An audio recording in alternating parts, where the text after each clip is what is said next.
Biradistiin harkaan urraati teeranu. Garbii hojii hojjetan nuti. Jiran birrii keenya immoo qabannee uma jiran kunoo. Maal obbo yoo seerri erganne kunoo gaafur moggaa meeqa Dubaay kana keessa kunoo. Takka birrii nu jalaan badu anu mormaa kun bakka dhufee jalaa miliquun beekan dhugaa gooftaa. Kanaaf yeroo birrii keessan ergattan abbumti dayan hojii hojjetadhee beeksisennaan simmataa keessani kan nagee keessan nagee dubbisu. Nu shaamarranidha. Maalummaa nama kanaa osoo hin beekin.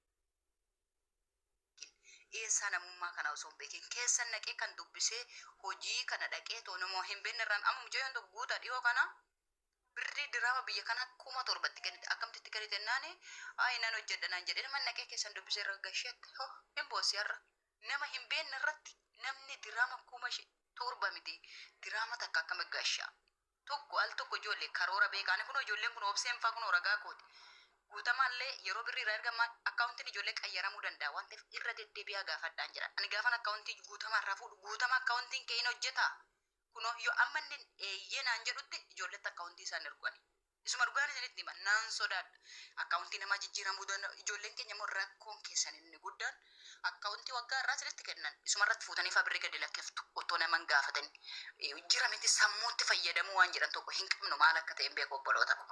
Isinii galee waa fageessinee yaaduu wanti kun akkaawuntiin kun hin hojjetaa hin hojjetu ofii keenya of tilmaamnee ijoollee hojii hojjettu miira keessan gashinaa bolaan keenya kunis kaayyoodhaan manaa ba'ani kan nyaatee tokkoo qaqqabutu jira kan beela'utu jira. Isinii galee warroota akkasii kana warra fooluudhaaf jecha amma fakkeenyaaf kaleel galan mana wayii dhaqeen Itoophiyaa isaa ta'e kan guutuu daataa abbaa biraatiin zanaa deemaa wantala kanarraa isaa biyyachi jalatti ijoolleen teenya koomentiin argamtu maaltu isin dhibe raftanii namoota hedduun arge tokko immoo kan wal nyaataa jiru ijoollee teenya. Ijoolluma teenyatu kottu aizoo zarraaf akkas godhi ati dhiira ati ittuu qareessa keessumaayyuu nuti shamarran tun gurraa jaallanna waan ta'eef ofumaa wal xiichina dhugaa rabbii. Nama viidiyoo waan hojjetellee harkatti qabachuu hin dandeenyadha nuti. Fakkeenyaaf amma waan kennaa harka jiru yoo kennaan baafte malee eenyumti akka kennaa harkaan baafne. Har'a mucayyoo kana seerra akka qaxxaasisu beeka osoo inni ta'e mucayyoo tanaafoo yaadameera. Jarri jalqabmoo jarri baga wal fidatte maallee ilaallata dhimma ishiiti bakka maallee ilaallata. Gaafa sana koo namaan hin mari'atanii gaafa rakkoo isaanii isinitti gadi ba'u isaan jireenya isin jeequudhaas jammari. Kanaaf obboloota koo dhiisati. Atis guutama haaree akkasii keessan lammaffaa kan sirraan agarre baasa weelaa kun qubee bira sitti maan. Safara akkanaa akka taantes akkasiin agarre hojii kee hojjedhu gadi ta'a. Lafa hojiitti si beeka hojii hojjedhu wal kabanya taanaan akkasidha. Walitti deebina ulfaadhaa qubee galatooma ulfaadhaa obsee haadha firaa moo maal jedhaa obsee ogeetti gaayiti moonni gadaanu maal jedha daju ulfaadhaa walitti deebina. Fooloon adeemsi mee lubbuu eenyutta ogeetti. Kenna rakkoo qabu. Nah, akkanatti fudhadhu sin jechuu keenya obboleessa keenya nama hundarraan dubbatamu nama balleesseerraa nama dubbatamaa maaliif isaanis obbolaa keenya ta'anii fi ijoolleen biyya arabaa kun si gaddisiisu yeroo tokko waan isaan si gaddisiisanii fi akkatti kennan illee beekanii karaatti kennan illee beekanii karaa kan si aarsu si galee jechuudha. Akkatti kennan hin beekan karaatti kennan hin beekanii maaliif akkatti kennan hin beekanii namni tokko dhufee maqarshiin si ergadee karaa wallaayii dubbisee qofaadhaaf keessanitti kennu. Gaafa immoo deebi'anii nyaataman immoo si gaddisiisu akka namaatti si galee jechuudha gaafa isaan bo'anii. Nuti nama hundaarras hin dubbanne nama muraasaa yookiin immoo nama balleessarraa dubbanne. Kanuma isin jechuun barbaada ijoolleen dhiiraa obboleessa keenya abbaa keenya abbaa manaa keenya ijoollee keenya gara fuulduraatti illee garuu akka dhuunfaatti nama badii qabu tokko irraa dubbachuun dirqama maaliif akka inni sirraa of sii galee amma lala jarri warri habashaa kun namicha bineensa maafiyaa biyya kana keessatti ijoollee meeqa nyaachaa ture qabanitu mootummaa Itoophiyaatti kennan kana jechuudha haqa jechuun sii galee jechuudha. Bakka argitan miti namicha as keessatti ijoolleellee viidiyoodhaan doorsisaa ture sun argitan miti dhiirummaan akkasi kuno bakka akkasi namni lafa jalaan hojjetti jarri obbo. Akkasidha ogeettii kodhugaa ni shamarran keenya kana sani peestaaliidhaan gorsa mataatti na ta'uun beeku. Guutamaa maal jechuu barbaadeenni Oromoon otoo akkatti nama badii balleessu tokko kennu jettee hin kennitu wajjin duuti malee of jala keessee wajjin duuti malee hin kennitu Oromoon. Baacharraash hin kennan.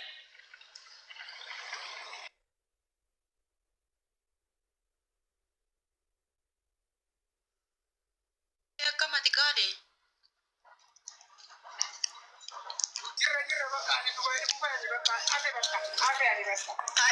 Eessa naa dhufta silata jechuun hojii kee hojjetadhu mucaa kee guddifadhu. Tootuun dhufatte sibinnaa.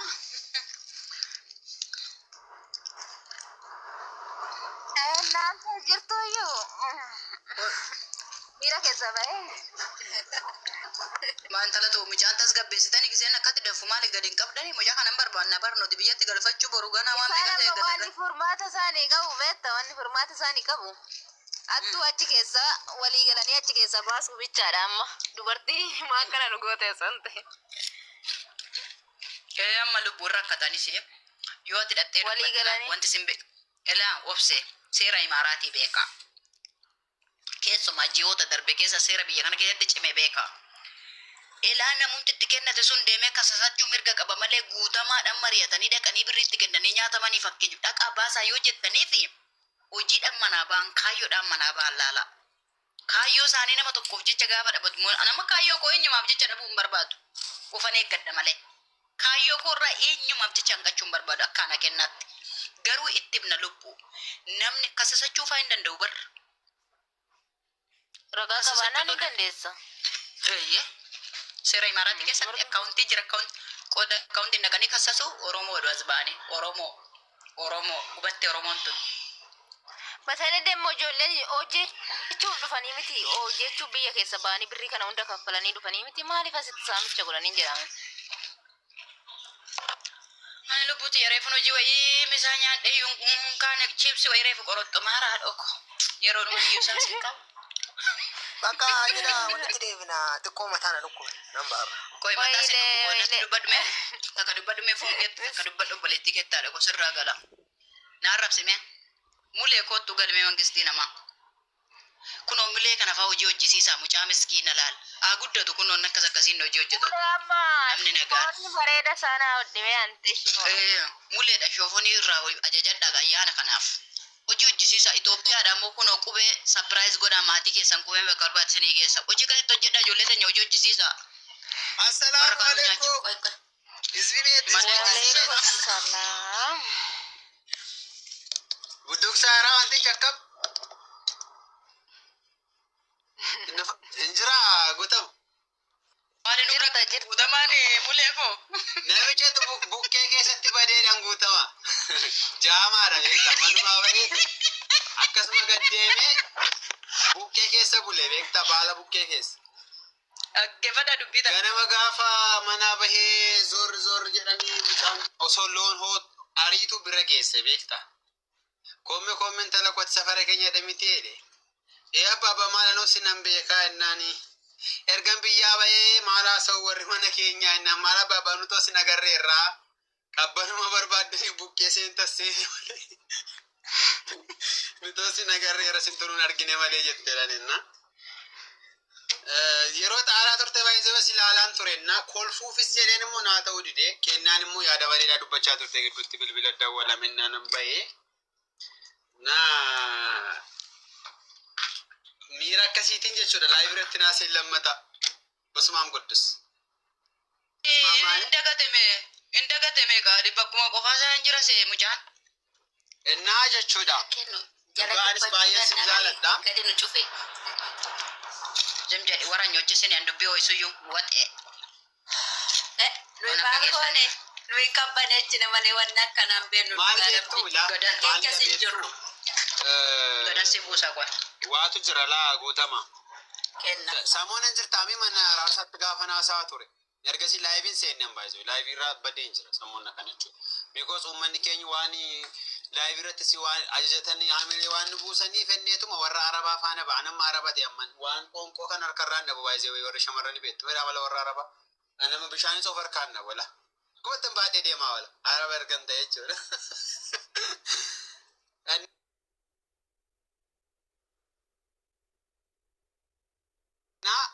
Namni haga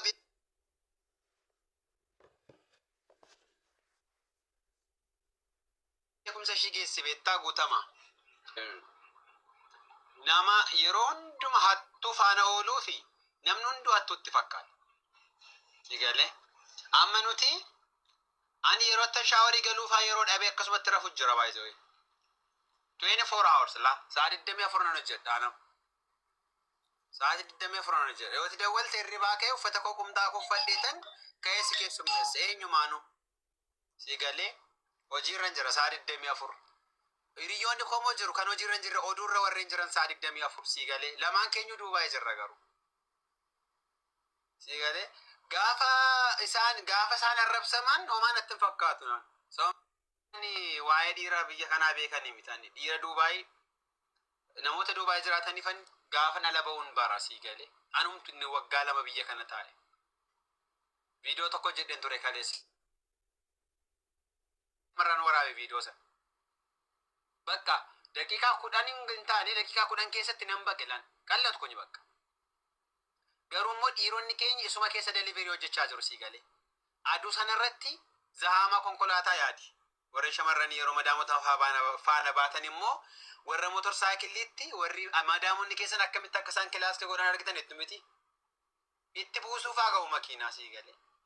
Daarsaa kana hunda kafalee hojjetala namni biyya ormaa jiru. Namni biyya ormaa jiruuf beekaan jiru. Unkaan nama isa biyya Itoophiyaa jiru kan biyya kan biraa jiru waa'ee biyya warra Duubaay beekaa dhiisiito. Innaas akkanaafi gaafa sanaa zimmetta jala wallaaltee miti. Gaafa ormi ciqilfatee gaafa firriin cirriinfatee nama gidirsu humna dhabinaaf miti. Baraa furguggeessinas garjiidhanii dabarsu wettee macallista.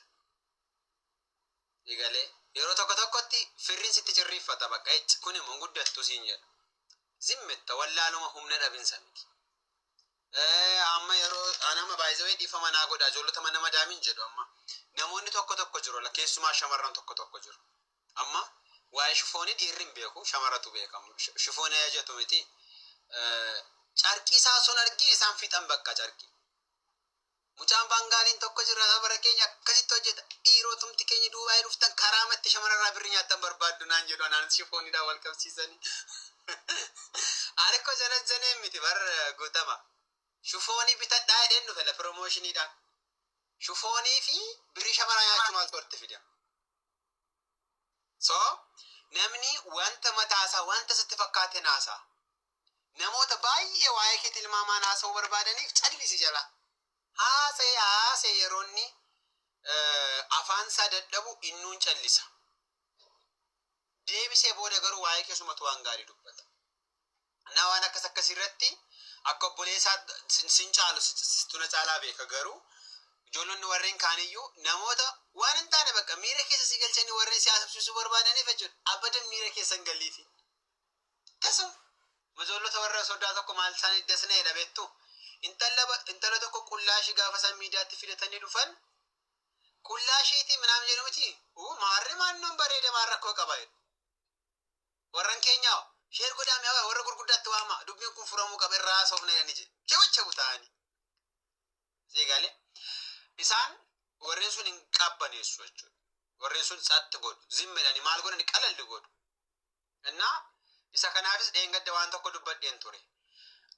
Namni si jabeessuun dhufu sii galee. Bara ammaa kana abadan si jabeessu. Kennaan amma mana madaamii jirta natti fakkaata. Noormaali si duubatti argaan jira. Mana madaamii jirta. Ati jabduudha nama siin jedhu abadan hin argattu hin eegin. Guutamaan sin eegin. Qubeenis sin eegin. Beebi sin kennaaf guutamaa qofan beekas keessaa. Innaa hin eeginaa namni kootu jabaadhu. Ati cimaa jabaadhu kan sin jedhu hin eegin. Dhugaa rabbii. Akkuma tasaa jecha jabaadhu jettu argatta miti akka namni siin jedhetti qab godhi fudhu jabaadhutti. Bakka haatii ta'u. Callisi jabaadhu. Isaan warreen amma akkas jennu akkasidha isaan dhaggeeffanna tanan abadan. Gurri keenya akkasumatti akka gurraarree qaxxalee dhaabbatee hafa dubbii guuraa wala dhaabbatee diishii warra itti saalaati. Akka dubbii guuraa wala teenye. Isaan waa'ee keenya haasa'u. Gaafa isaan waa'ee kee negatiivaa isaan immoo karaadhuma negatiiva isaanii dhaqiif. Abbaan koo gaaf tokko na gorsa beektu baay'ee haasaa yoon jalqabe dafeen xumuru garuu nan xumuramu. Abbaa kootu na gorsa beekta namni gaafa si arrabsitu jedha. Ani dhaladhee amma waggaa 26 fitee guyyaa 3 booda waggaa 27 qabadha galata Waaqayyo garuu agarraatti abbaa kooti nama faana walitti bu'uun agarreen. Gaashi namni sitti hin bu'umoo maaliifidhaan jedheen gaaf tokko.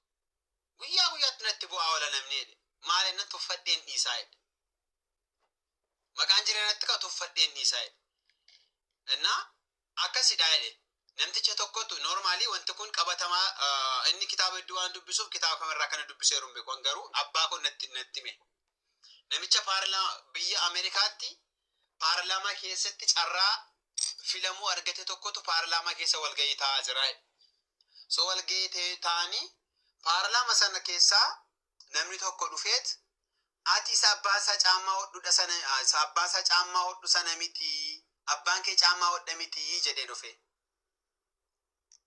jennaan inni immoo maal jedhe beektaa eeyyeen abbaan koo isa caammaa hodhudha waa'ee komee bin dhageenya yoo ta'e immoo ani immoo isa caalaan hodha kan abbaan koo hodhee si jalaa citee yoo jiraate fidadhu jedhee deebisee fi'e ammoo sonuuti yaa Oromoon adirmadhaa jechaa dhufnala afaanuma xiqqoo ishee wal jala dabarru amma dhufanii koomentii ammaa jalatti illee ijoollota eebbifamu jira balee laayibiru marran galamiti muulee dhuftee shishinii tokko naa wadhi mee dhube amma gaa qalliidha bakka wuy kala koomeedii qalledanii du'an isaan anaaf garuu hojii kooti baay'ee gaafa isaanis shishinii makootii walitti qabadhee hojii kooni madha malee akkamitti akka isaaniitti calistee hojii irratti qalliin hin jiru hin jedhu nanni isa durnan jedha garuu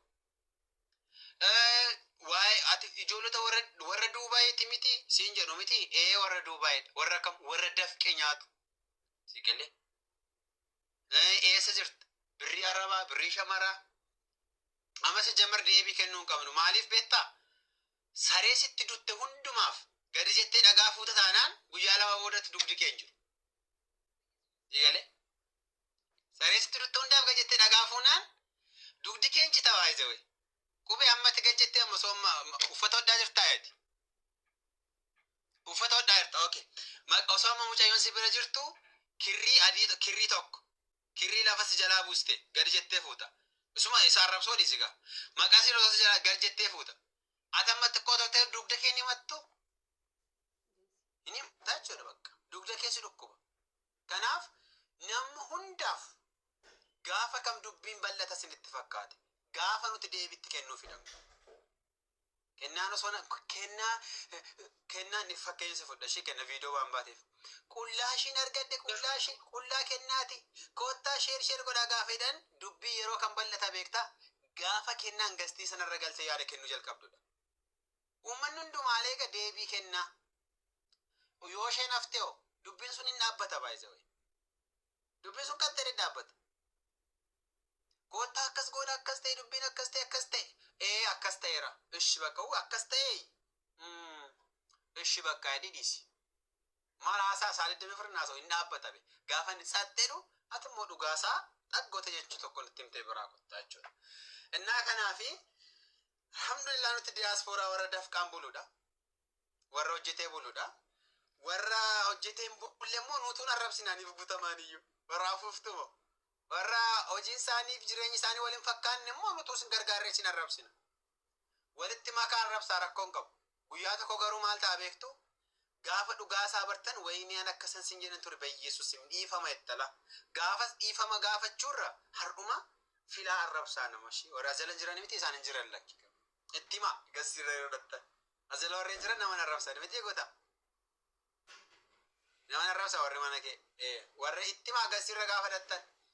Gaafa isaanii bakka adda baasaa arrabsaa maan hojiin hojjechaa jira miti gaafa warri Duubaayii akkasidha gaafa jedhan anis Duubaayiidha inumaan itti fakkaatu araarsaanis Duubaayii jira kennaanis Duubaayii jirti qubeenis gaaf tokko viiwuudhaaf dhufuu danda'a daawwiidhaaf dhufuu danda'a innis gaafa Duubaayii dhufetti dabalamee arrabsamaa jira jechuudha beektu miti kan warra Duubaayii gaafa jedhamu daawwiifis dhufi hojiifis dhufi arrabsamaa naa kanadha sila yaada keessa waan dhagee miira guutamaan keessa jiru waan argeeffan duubatti deebise. Naa guutama. Salaamu alaikum. Fixeera laa nan dhaabe har'a waaqayyo faa galata osoo namni dhaabi naan hin jedhin dur araarsaa tokko dhaabii mulee bakka hangaa naan jedha ture.